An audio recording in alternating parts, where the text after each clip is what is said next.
বন্ধুরা, সকালে ঘুম থেকে উঠে মাঠে চলে গেলাম দৌড়ানোর জন্য। সেখানে গিয়ে 5 কিলোমিটার দৌড়ালাম, বাড়ি এসে ড্রাই ফ্রুটস এবং 2টো ডিম সিদ্ধ খেলাম এবং কিছুক্ষণ পড়াশোনা করলাম।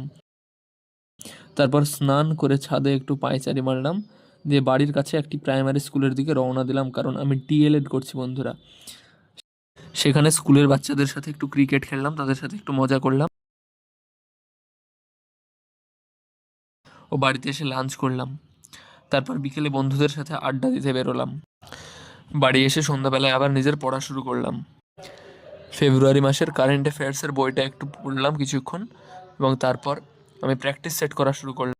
তোমরা যদি প্র্যাকটিস সেট করতে চাও তাহলে তোমরা এই বইটা ফলো করতে পারো, খুব ভালো একটি প্র্যাকটিস সেট বুক এটা, এবং এটাতে 35টি ফুল মক টেস্ট রয়েছে। এরপর আমি রাত্রে ডিনার করলাম, তারপর আর একটু পড়াশোনা করে ঘুমিয়ে পড়লাম। Good night guys.